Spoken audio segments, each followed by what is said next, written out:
Hello, my name is Jamie Penk, and I'm from Lurie Children's Hospital. And I'm presenting on a project study that we did entitled "Are Routine Post-Discharge Diuretics Necessary After Pediatric Cardiac Surgery?" So this study, I want to go into a little bit of the background, is that at least in all the places I have trained, we've routinely prescribed furosemide after discharge after pediatric cardiac surgery, usually for about 4 to 6 weeks. A typical prescription might be to continue through the first cardiac surgery follow-up clinic where they might wean the dose, or they might wait until an outpatient cardiologist weans the dose a month after discharge. The idea behind this is to prevent pleural effusions. We don't want them coming back in and having chest tubes put in, and possibly to prevent pericardial effusions. Although I think most people don't really think of it that way. We think of pericardial effusions being an inflammatory reaction, though Lasix is part of the treatment for pericardial effusion. So I had always seen it that way, or at least that had just been my experience. And then I was on a medical mission. The guy in the white coat there was the local intensivist where they do cardiac surgery, at least simple cardiac surgeries in Guayaquil, Ecuador. We came down to help with a little bit more complex surgeries with Nova Cardiac Alliance, and we're there teaching together. And one of the things I would always be hammering is, well, we've got to get these kids on Lasix, start the Lasix early. Let's get them going. And he would ask me, why are we doing so much Lasix? And it turned out his practice was to not send patients home with Lasix. He would see all of them a week later and do chest x-rays. And he did not find that he had a lot of pleural effusions. And I was very interested in that. So I tried looking up what's the actual evidence behind this practice. And there was very little. So in 2002, Bosky et al. Found a 39% rate of pleural effusions that developed while inpatients. This was a long time ago, a lot more inflammatory reaction to cardiac surgery. And additionally, they had most chest tubes removed on the first day and no diuretics were prescribed. To look back and find other examples, in 1997, they found this study looked at increased pleural drainage and higher postoperative rate atrial pressure. This supported the notion that systemic venous hypertension increases pleural effusions. So of note, this was a study looking at children that were repaired for tetralogy of flow at an average age of 9.4 years, which is just not a population that we see very much. But I do think it's true that higher venous pressure is probably going to lead to more pleural effusions because the lymph system in the lungs drains into that systemic venous area. So since there wasn't much to go on from the literature, we looked at our own experience at Lurie. We looked at our surgical database and queried it for children between 1 month of age and 18 years after 2 ventricle repair, and found only one readmission for pleural effusion among 476 consecutive cases. And during that period, our typical practice was to prescribe Lasix for 4 to 6 weeks. We also asked adults to see what they did. And we found, in asking a few places, including at Northwestern across the street, that they did not prescribe Lasix after cardiac surgery. So we designed a one-armed prospective interventional safety trial in 2 phases. The first phase included the study staff all discussing the case to see what the appropriate treatment would be, and also having additional visits or earlier visits plus routine chest x-rays. And if we found that the practice of decreasing our Lasix was safe, we would go to phase 2, which we did. The inclusion criteria was 2 ventricle repair. Single ventricle repair is going to result in systemic venous hypertension, age 3 months to 18 years. We excluded patients who had an ongoing need for diuretics anyway, those that had chylous effusions, heart transplants, and admissions greater than 2 weeks, because we thought those patients probably had already had quite a bit of Lasix. And what our intervention was to send kids home with no diuretics after discharge for most patients. We did identify high-risk groups. We were concerned about this. So for them, we were going to prescribe 1 milligram per kilogram of Lasix BID for 5 days. There was an ad lib group because we were concerned that some patients might not fit neatly, especially because this was such a departure from what we'd done previously. So we left open the possibility of an ad lib diuretic regimen, maybe 7 days or 10 days. Only one patient used that, and it was an AV canal that was treated for 10 days. So it wound up that most providers felt comfortable using either the regular risk or high risk protocol that we designed. For high risk, I know this slide is a little bit busy. Those were patients that had chest tube drainage greater than 4 cc's per kilo per day in the 24 hours prior to removal and when it was removed on the day of discharge. We do have a fairly early discharge practice at Lurie, so patients can be going home from cardiac surgery in 1 to 2 days. Anyone that was over 10% fluid overloaded was high risk. Pleural effusion on the chest x-ray or echocardiogram, greater than trace pericardial effusion on discharge echo, tetralogy of flow with transannular patch, again, because of presumed venous hypertension. ASDs, our surgeons thought might be at higher risk for pleural effusions and certainly would be at risk for pericardial effusions, so they would all go home on 5 days and then AV canal repairs based on our surgical team's preference. During phase 2, no routine chest x-ray or echocardiogram were obtained at follow-up. This is our consort diagram. So as you can see, we screened 124 patients. 19 of them declined consent or were withdrawn. So we had 105 available, but they were excluded by study criteria in 38 of them, 10 for chylus, 7 for being admitted for greater than 7 days, and 21 for residual lesions requiring ongoing need for diuretics. So we had 67 available. However, we missed 5 of them in that they were gone before the study staff could arrive, and the translator was not available for 2. So we enrolled 60 patients. Here's the demographics. Nothing really sticks out here. Age was 40 months, median weight 13.6. The median fluid overload was only 1.9%. Chest tube duration was 2 days. Median central venous pressure was 9, about what you'd expect. You can see a lot of ASDs and VSDs here.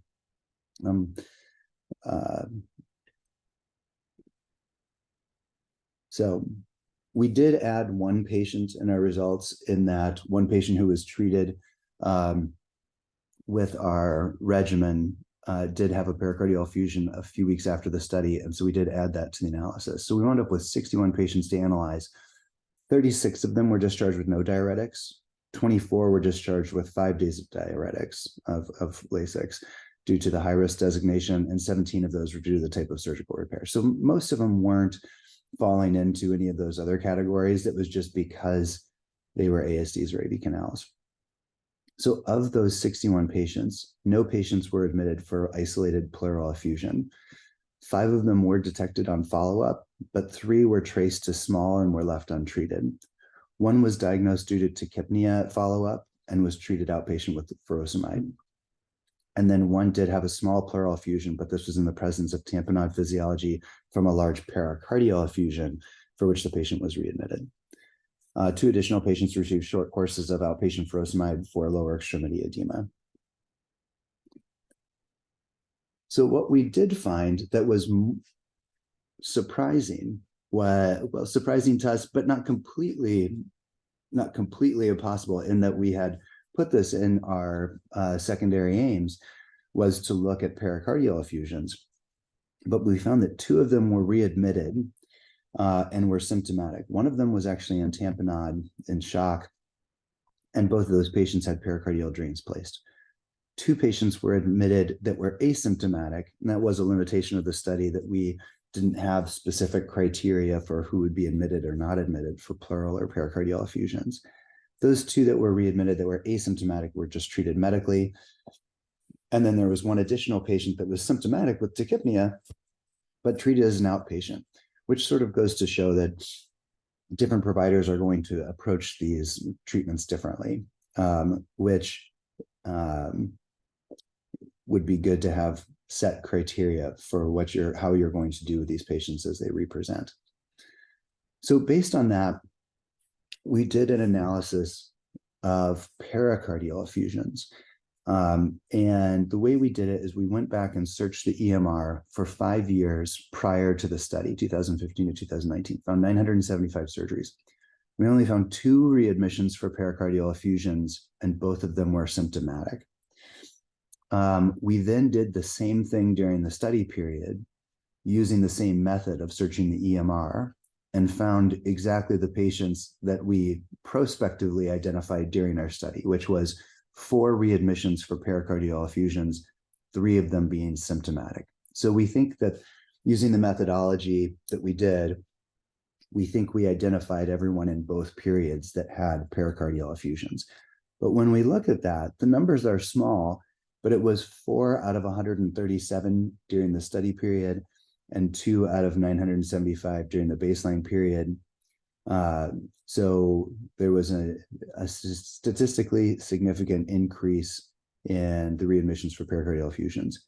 Also, we did have 137 in the study period because all 4 of them were in the study, but also we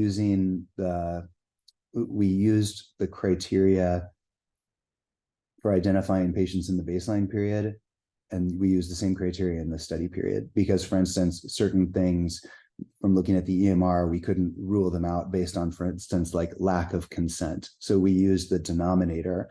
The denominator needed to be the same in both study periods. So we found an increase in pericardial effusions. You can see the p-values there. And for that, the study was halted for safety concerns after 61 patients.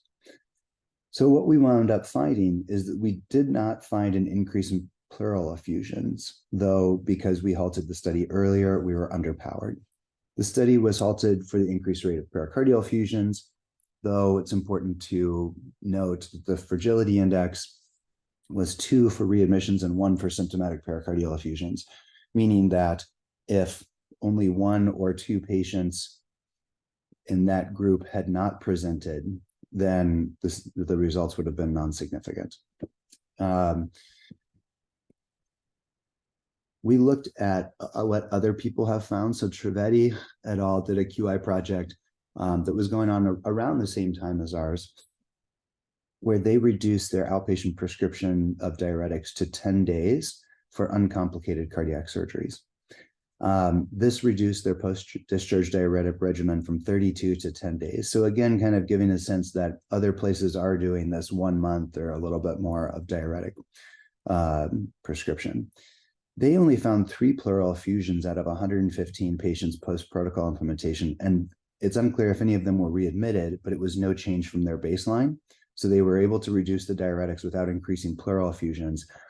And in their study, the frequency of pericardial effusions actually decreased in the post-intervention group, although it's important to mention that 1 month prior to starting their QI project, they had added in routine ibuprofen for high-risk patients, meaning those with ST sigma elevations or a rub, which likely affected their pericardial effusion rate. We also looked at the pediatric health information database. There was an interesting retrospective study there. So our historical rate was 0.2%. In the database, they had a rate of 1.1%, looking at 142,000 pediatric cardiac surgery patients. Now, we don't know if those patients were all on diuretics, but we suspect this practice is widespread, so that we suspect a lot of them would have been. And during our study period, the rate was 2.9%. So certainly higher, not only from our baseline, but also in comparison to other published data. So in conclusion, we found no evidence that routine use of diuretics after discharge from pediatric cardiac surgery are useful in preventing readmission for pleural effusion. Now, we were underpowered to say that, but I would say that if you don't have any pleural effusions in 61 straight patients, that it's unlikely that it's going to be useful as the number needed to treat with diuretics would have to be quite high if any pleural effusions are to be prevented. But diuretics may suppress pericardial effusions. I suspect that they do, actually. It's a treatment for pericardial effusions. The rate of pericardial effusions is very high. We don't look for them, so we probably underestimate it, but probably about a third of pediatric patients may have some pericardial effusion, but most of them are asymptomatic. So diuretics may suppress the pericardial effusions enough so that ones that would become symptomatic perhaps do not. So future directions, and this is actually something we've been doing since this study came out, is using a targeted approach to pericardial effusion prophylaxis may allow for less outpatient medication usage while still preventing readmission for pericardial effusion. So for instance, our practice has changed. So based on this data, we still do the same thing with diuretics. We still send kids home with 5 days if they have high risk for pleural effusion, and no diuretics for everyone else. But then if they're at high risk for pericardial effusion, meaning if they have ST segment elevation and depression that's diffuse on their EKG, or if they have a rub, we send them home with 2 weeks of ibuprofen. And we have been doing that for about 2 years and have been tracking to see if we have returned to our baseline of pericardial effusion risk. And it seems like we have, although we are collecting that data more scrupulously. We want to look at compliance. We want to look at how many patients wind up going home with some meds. And we hope to publish, well, we hope to start that data collection and publish that this year. So thank you very much for your time. And I'm going to stop this recording. And please email me if there are any questions.